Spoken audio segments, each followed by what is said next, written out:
Welcome to healthy home. ఇవాళ మనం పెసరట్టుని ఎలా ప్రిపేర్ చేయాలో తెలుసుకుందాము. ముందుగా దీనికోసం ఒక బౌల్ తీసుకుందాం. ఇందులో 2 కప్పులు పచ్చి పెసలు వేసుకుందాము. తర్వాత ఇందులో 2 టేబుల్ స్పూన్లు బియ్యం వేసుకుందాం.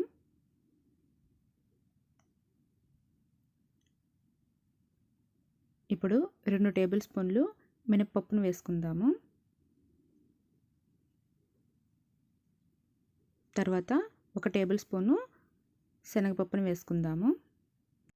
ఇప్పుడు ఇందులో కొద్దిగా వాటర్ వేసుకొని 2 సార్లు వాష్ చేసుకుందాం. ఇలాగా బాగా వాష్ చేసుకొని వాటర్ అంతా కూడా వంపేసి మళ్ళీ వాటర్ వేసుకొని 6 నుంచి 7 గంటల సేపు నానబెట్టుకోవాలి. లేదంటే రాత్రంతా కూడా నానబెట్టుకోవచ్చు. 7 గంటల తర్వాత మనకి పప్పు అంతా కూడా బాగా నానిపోయి ఉంటుంది. ఇప్పుడు ఒక మిక్సీ జార్ తీసుకుందాము. ఇందులో నానబెట్టుకున్నటువంటి పెసలను వేసుకుందాం. తర్వాత ఇందులోనే 2 చిన్న అల్లం ముక్కలు,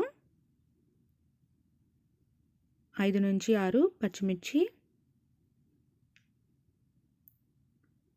కొద్దిగా వాటర్ వేసుకొని మెత్తగా గ్రైండ్ చేసుకుందాం.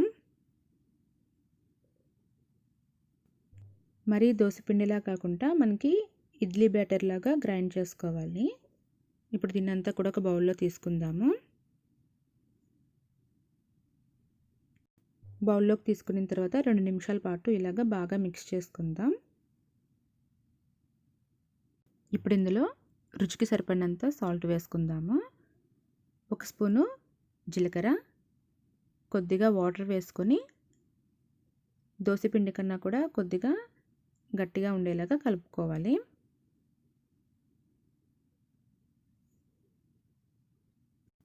చూడండి, మనకి పెసరట్టుకి కన్సిస్టెన్సీ అనేది ఇలా ఉండాలి.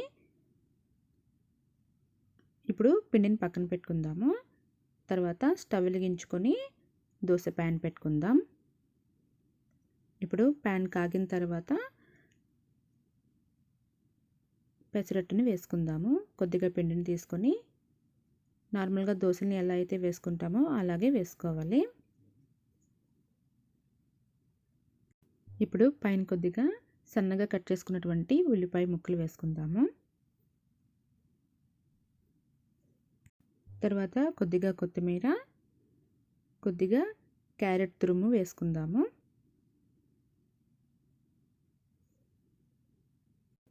ఇప్పుడు చుట్టూ కొద్దిగా నెయ్యిని వేసుకుందాము.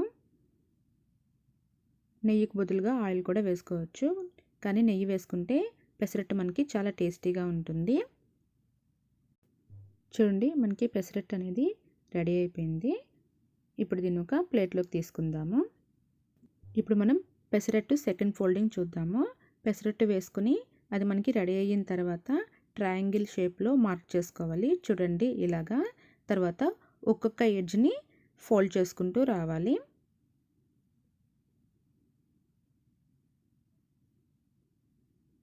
అప్పుడు మనకి ట్రయాంగిల్ షేప్లో పెసరట్టు అనేది వస్తుంది.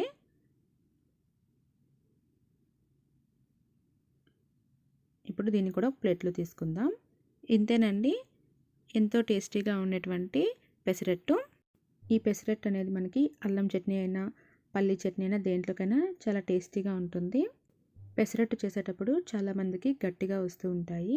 మీరు కానీ ఈ మెజర్మెంట్స్తో కానీ ట్రై చేశారంటే చాలా పర్ఫెక్ట్గా వస్తాయి. తప్పకుండా ట్రై చేయండి. Thank you for watching. Please subscribe to my channel.